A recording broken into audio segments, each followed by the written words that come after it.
Yeah, white people were not rocking with MLK at all. Like they love to act like they were so on board, which for the record, is that all that surprising? I mean, look at the way they respond to people being like, "Hey man, can you stop children? Israel, please stop children." And the reaction to that, of course, is you are the most anti-Semitic person that has ever existed, perhaps more anti-Semitic than Adolf Hitler. Okay? Nelson Mandela. The first things that probably come to mind are physicist, peaceful activist, musician, author, and beloved politician. What likely doesn't come to mind are that they're card-carrying commie radical tankies, freaking socialist tanky, commie, anti-America. I hate all of them. Labels like socialist, anti-capitalist, communist, anti-imperialist, or freedom fighter willing to take up arms. Why is that? Why is the mainstream narrative so eager to use these figures to serve its goals, yet when it comes time to acknowledge their radical politics, it suddenly can't be bothered, acting as if those parts of their legacy don't even exist? I mean, MLK, the dude's a hero. He championed civil rights at a time where the things he was saying were unpopular. He was incredibly brave and a symbol for perseverance in the fight for justice. Mainstream politicians today have no choice but to praise the man for his bravery and act as though they would have been on his side back in his day. But if history has shown us anything, it's that political moderates and status quo defenders are in favor of every human rights movement, except for the current one. And that's just it. All of the figures I'll be talking about in this video presented a challenge to the status quo. Their legacies are undeniable, and to avoid speaking about these figures would be impossible. So how does the mainstream narrative fit these radicals into public discourse? Well, it pretends that they weren't actually all too radical, that they weren't a threat to the status quo, that they were at most liberals, akin to the American Democratic Party, maybe. But this is a gross misrepresentation of history and a sanitization of the radical politics held by these beloved figures. If we're going to invoke the legacies of these icons, let's not do them the injustice of pretending that they were mere political moderates when their radical beliefs were an inseparable part of who they were. From beloved authors like Mark Twain, who openly opposed American imperialism in the Philippines, calling himself an anti-imperialist, and declaring he was opposed to having the eagle put its talons on any other land, to socialist satirists like Kurt Vonnegut, to politicians like Nelson Mandela, who praised, supported, and trained alongside the armed resistance fighters of French-occupied Algeria. This video will offer a glimpse into the beliefs of these figures that are often censored. Quick disclaimer before we go any further, this video is not a blanket approval of the character of these figures. Many of them were flawed in their own ways, as we all are. I'll just be shining a light on the radical aspects of their characters that are purposefully forgotten. So before you feel the need to remind me that Albert Einstein's personal life was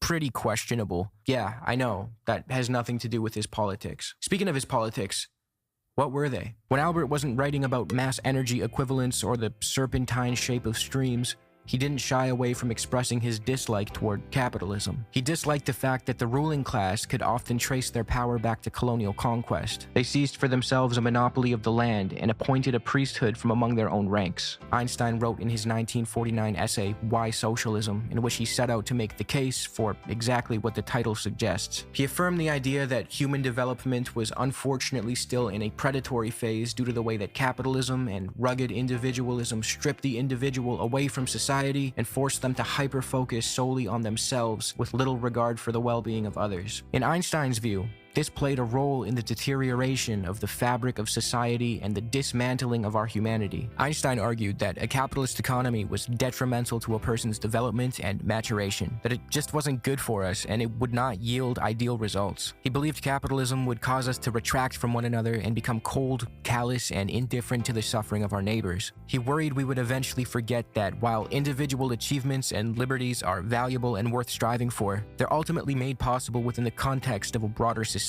and that society's well-being should not be ignored. The individual is able to think, feel, strive, and work by himself, but he depends so much upon society in his physical, intellectual, and emotional existence that it's impossible to think of him or to understand him outside the framework of society. It is society which provides man with food, clothing, a home, the tools of work, language, the forms of thought, and most of the content of thought. His life is made possible. This guy seems kind of woke, dude. I don't know about this guy. Bet he was a anti-Semite too. And so all these woke socialists are like. You already know. You already know where this is going. Disgusting. Possible through the labor and the accomplishments of the many millions past and present who are all hidden behind the small word, society. It is evident, therefore, that the dependence of the individual upon society is a fact of nature which cannot be abolished. Capitalism and its accompanying obsession with individualism, Einstein believed, would ultimately lead us to resent one another, to resent the very society that made possible all we enjoy and take for granted, by turning us against each other. The individual has become more conscious than ever of his dependence upon society, but he does not experience the dependence as a positive asset, as an organic tie, as a protective force, but rather as a threat to his natural rights, or even to his economic existence. To Einstein, this was more than just an economic discussion, though he did briefly address the logistics. It transcended that and became a question of salvaging the unique characteristics of humankind and preserving our ability to empathize and build with one another. The economic anarchy of capitalist society as it exists today is, in my opinion, the real source of the evil. We see before us a huge community of producers, the members of which are unceasingly striving to deprive each other of the fruits of their collective labor, not by force, but on the whole in faithful compliance with legally established rules. Private capital tends to become concentrated in few hands, he goes on to write. And to Einstein, this would inevitably lead to an oligarchy of private capital, the enormous power of which cannot be effectively checked even by a democratically organized political society. He foresaw that private capitalists would become powerful enough to buy off our schools, radio stations, newspapers, and even politicians. The inherently anti-democratic nature of a prolonged capitalist society is abundantly clear today, but keep in mind, he wrote this in 1949, and history, at least in my opinion, has vindicated him. The obsession with profit over utility, the overall instability of the capitalist mode of production leading to inevitable economic catastrophes, Einstein was very critical of it all, and the solution he proposed was socialism. I'm convinced that there is one way to eliminate these grave evils, namely through the establishment of a socialist economy, accompanied by an educational system which would be oriented towards social goals. In such an economy, the means of production are owned by society itself and are utilized in a planned fashion. He finishes off his essay by reminding us that a planned economy alone is not socialism, and that it must be implemented in a humanistic way that allows dignity and liberty to the individual. Hey, it's editor Isaac here. As I was teasing this video, the one that you're currently watching, someone put me onto a similar piece about Einstein with similar messaging, a lot more detail, and an incredible analysis by Dr. Fatima. And I wanted to share it with you guys because it's a really great video by a really great creator, so go check it out. So you might be wondering why I walked you through his essay instead of just leaving it at, yeah, dude was a socialist. And that's because it's important to understand just how much of a socialist he was, how deeply he despised capitalism, how strongly he believed it would literally deteriorate the essence of humanity if it wasn't discarded. He was actually such a troublemaker back in his day that the FBI compiled a massive file on him because of his radical views. Some even suspected he was a communist spy. But when we talk about him today, this side is strategically left out. Instead, his name is used as a synonym for genius by the very same groups of people who would hate the way he thought if they actually knew him. It's a pattern we see over and over. Radicals get sanded down, their politics erased so they can be safely celebrated without challenging the status quo. From musical legends like Tupac Shakur, whose affinity for revolutionary leftist causes is seldom acknowledged, to literary icons like Jean-Paul Sartre, whose writings now appear on the Instagram stories of liberals who would likely disapprove of everything he stood for if they actually knew what that was. I mean, this is hilarious. This guy spent the past 18 months calling any and everyone a terrorist sympathizer, then turns around and starts posting Sartre quotes on the gram, completely oblivious to Jean-Paul's strong support for anti-colonial armed resistance and the FLN in Algeria. If Sartre were alive today, H3H3 Productions would be making content nukes about him. Another figure whose legacy is just too big to ignore, so instead it's sanitized and declawed, is the late, great Martin Luther King Jr. Every year around MLK Day, or the anniversary of his assassination, we get to see all the corporate media outlets run their annual segment about the man and how he would definitely hate the opposing political party if he were alive. For the record, one of the grossest things that people do is talk about MLK with relation to Israel. And MLK definitely was weakest on Israel out of all these historic figures that we're talking about. Like weaker, I would say, like around, I don't know the full extent of Sartre's perspective on Israel, but there, like, I think he was, he definitely was Sartre was a little bit of a dick rider, if I recall correctly. MLK, on the other hand, Also, MLK died the year after the 6 Day War. He didn't have a chance to see it all unfold. No, there are sentiments that MLK has made about the 6 Day War in particular, and like what Israel should do, which is to like give the land back, and that this will create further enmity and further anger and resentment towards Israel.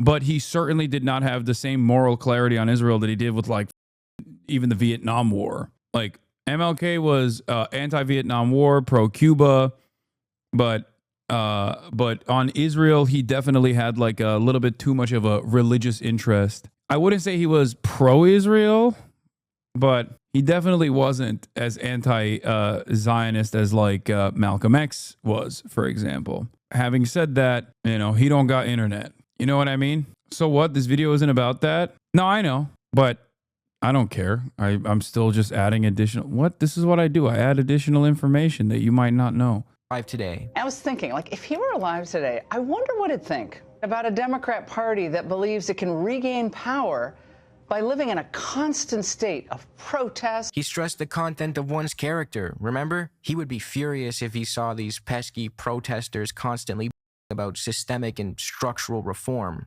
right? Wrong. Like, super wrong, actually. If there's one thing about the man's legacy that gets I will say this much.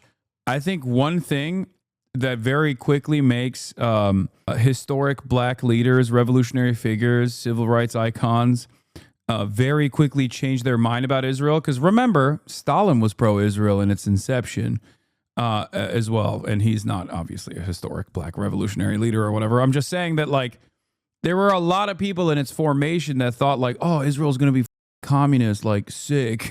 We're going to have another like socialist nation state. Pretty cool. Like that was a legitimate opinion that a lot of people shared at that point. And of course, then people went and saw it and very quickly were like, oh no, this was horrible. Was a horrible mistake. Or even people who were more tapped in, like Einstein, very quickly were like, hey, this is getting real fashy. Not good for me. I don't like it. I think you guys are becoming Nazis. Please stop. Yeah, even Noam Chomsky, numerous people, like Gabor Mate, incredibly important, prominent anti-Zionist, Holocaust survivor Gabor Mate, also at its inception was a Zionist. Remember, he survived the Holocaust, okay? Because Israel in its inception, and a version of this still happens, but like to a lesser degree, because it's become this monolithic force of fascism at this point. But like at its inception, especially, it has something for everybody. Theodor Herzl was a very, very intelligent piece of shit. He 100% designed this entire project in a way where, like, if you were a religious Jew, well, Judea and Samaria, Israel, it's a very important place for, all the Abrahamic religions and specifically for the Jews, even though like the initial reaction from a lot of the more religious Jews was like, what the are you saying? It literally says we are stateless until the Messiah comes back. But if you were secular, Israel was providing you a secular socialist utopia in the desert. And the idea that like if you were a communist, you loved the kibbutzim. Like it did not matter. There was something for everybody. If you were a racist piece of shit, Jabotinsky. If you were like racist, there was plenty of ethnic cleansing that you could do, right? So while technically it was always a ethno-nationalist ideology, people's positions in the beginning, especially when information was not as readily available too, since you didn't have the internet, again, people's opinions initially was very different. And then you have Bernie Sanders, who also is from the kibbutzim mentality, who seemingly has never lost the pure fantasy of a labor Zionist Israel. And that is part of the reason why he keeps saying Israel has a right to defend itself 19 months into a genocide, which is embarrassing. Again, like, come on, dude. Come the on. Anyway, yeah, there's also systematic cover-up after 47-48 until Like, think about it this way. The Nakba was obviously a known event for Palestinians. They didn't just like materialize on the Gaza Strip, where 70% of the people that are living there out of the 2 million plus population literally is not from the Gaza Strip originally. They know what was up, but Israeli society had completely refused to even entertain Plan Dalet and numerous other mechanizations of ethnic displacement and ethnic cleansing that took place in the inception of the Israeli state until recently. So much so that there is an entire new wing of historians at Israel called the New Historians, some of which we like a lot and some of which we despise, even though they had very important works that were necessary in uncovering the truth. The New Historians, of course, is Benny Morris, who is the guy who also uncovered the systematic nature of the ethnic displacement and ethnic cleansing campaign that the initial Zionist brigades were engaging in, but then also landed on the side of it was necessary and good. And then you have the Ilan Papes of the world, who also did the same, but landed on the side of, oh my God, this is Nazi, not very good. Or Avi Shlaim is another one as well. So that is a relatively new part of uncovering the truth about Israel's history. Think about that. Were there not any Palestinian historians? No, of course there were Palestinian historians, but obviously in terms of history, it's not just about like these guys were being violent and we left.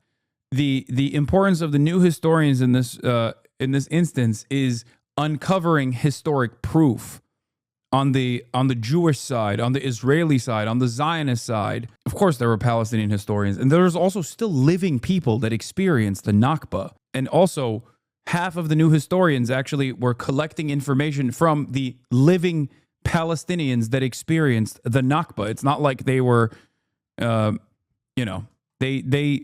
played a very important role. Your career is over, bud.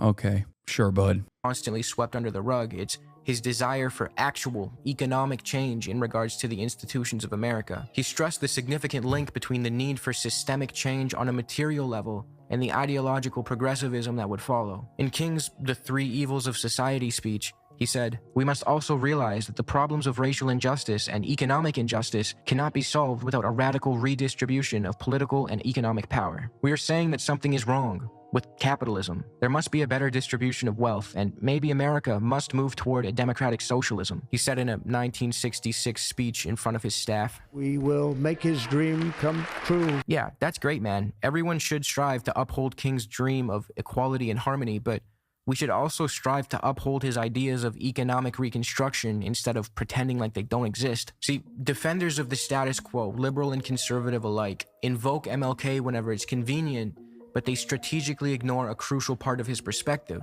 Around the time of his death, his disapproval rating was 63%. The same political forces that now whitewash his legacy.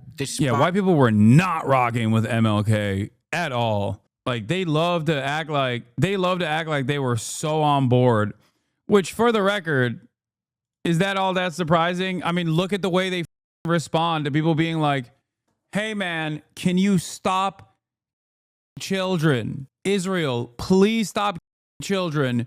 And the reaction to that, of course, is you are the most anti-Semitic person that has ever existed, perhaps more anti-Semitic than Adolf Hitler. Okay? You know how libs are, dude. They have always been this way. This is what I try to explain to people all the time, where it's like, dude, just stay at it. Okay? Stay at it. History will vindicate you. And all of those liberals that spent every waking moment attacking you and saying that you suck, saying that you're bad, saying that you're too radical, are going to come to your conclusions later down the line and hang their heads in shame as they say, "Oh, we too were on board with this. We too were on board with this cause." Okay? Yes, it is not a popularity contest. It is a morality contest. These evil as fuck, but also at the same time, like, it is a little bit of a popularity contest too. You are cooked though. Yeah, I'm so cooked. It's over. My career is Jover, dude. Just like I was cooked right after October 7, when a third of this community left and we're like, I can't believe how radical your perspective is. I can't believe how crazy what you're saying is. These are people that have been victimized, just like this was a genocide that took place on October 7. How dare you say this? How dare you say that Israel is still ultimately the responsible party? How dare you? Well, I said it because I was more aware of the 75-year history than you were. You know, okay, then you cook Twitch ads. Wait, what? I cook Twitch ads? The f are you talking about? The f? Yeah, at a time of unprecedented rollback of marketing campaigns, partially due to the insane tariff agenda that cooked global trade, I must be the responsible party. Also, what's the argument? You want to see more ads? Like, I'm so confused. How did I do that? Him when he was alive. It's only now that he can no longer mobilize the masses or threaten the capitalist system that he's been safely recast as an American hero, as a political moderate even. But King had some choice words for the political moderate, particularly of the Caucasian variety, and it's safe to say that he wouldn't approve of his legacy being used to legitimize milquetoast politics. In his controversial letter from a Birmingham jail, King writes, I must confess that over the past few years I have been obviously this is my favorite bars. This is like, hold up, his writing was this fire? Hold up, his writing was this fire? The answer is yes. Gravely disappointed with the white moderate. I have almost reached the regrettable conclusion that the African American's great stumbling block in his stride toward freedom is not the white citizens counselor or the Ku Klux Klanner, but the white moderate who is more devoted to order than to justice, who prefers a negative peace, which is the absence of tension, to a positive peace, which is the presence of justice, who constantly says, I agree with you in the goal you seek, but I cannot agree with your methods of direct action, who paternalistically believes he can set the timetable for another man's freedom, who lives by a mythical concept of time, and who constantly advises the African American to wait for a more convenient season. Shallow understanding from people of goodwill is more frustrating than absolute misunderstanding from people of ill will. Lukewarm acceptance is much more bewildering than outright rejection. For obvious reasons, this letter of his has been selectively remembered and subjected to soft erasure. King's critique of the white moderate, someone who pays lip service to a cause but denounces every effective method of achieving change, still rings true today. Take the oppression of Palestinians, one of, if not the most pressing issue of our time. The political moderate will assure you that they're on the right side of history, that they feel for the Palestinians, yet they disapprove of every and any action taken to resist the suffering. Yeah, who could that be about, bro? I just can't seem to place my finger on it. Who does that sound like, dude? The apartheid and the genocide, even peaceful and non-lethal ones. In regard to the Palestinian plight, figures like Nelson Mandela and his contributions toward dismantling apartheid in South Africa will often get brought up. Certain groups like to paint him as if he were opposed to violent resistance, and in some cases, as if he were a full-blown pacifist. But that isn't true. Umkhonto we Sizwe, or Spear of the Nation, was the armed paramilitary wing. Overzealots is a white boy with maximum swag for dropping that perfectly, I feel like, at least according to my understanding, and I don't know how to say that at all, and I always just say MK instead of the word because it's hard to pronounce. Wing of the ANC, co-founded by Mandela himself. Mandela grew increasingly in favor of anti-colonial armed resistance once it became clear to him that peaceful means of resisting simply weren't working. In a now famous speech given by Mandela during his 1964 Riviona trial, Mandela defended his choice to escalate to violent resistance. We felt that without violence, there would be no way open to the African people to succeed in their struggle against the principle of white supremacy. All lawful modes of expressing opposition. Yeah, people are just like, why do you think he went to prison? Like, you think he just went to prison because they were like, oh, I mean, part of it was because he was black. Okay, let's be real. But like the other part of it was because he went and trained with the FLN, and then he came back and he was ready for violent revolution. Opposition to this principle had been closed by legislation, and we were placed in a position in which we had to either accept a permanent state of inferiority or to defy the government. We chose to defy the law. We first broke the law in a way which avoided any recourse to violence when this form was legislated against, and then the government resorted to a show of force to crush opposition to its policies. Only then did we decide to answer violence with violence. It would be unrealistic and wrong for African leaders to continue preaching peace and nonviolence at a time when the government met our peaceful demands with force. The US even had Mandela on their terror watch list until 2008 when Bush signed a bill to remove him. Gotta love the irony of an actual cold-blooded mass murderer deciding who is and isn't a terrorist. Mandela's worldview and actions in South... He was like, the list is getting too expansive. We need to clear some space. You know when you delete some old video games because like your hard drive is almost maxed out? It's kind of like that, because he was like, oh, get ready. Post 9/11, war on terror.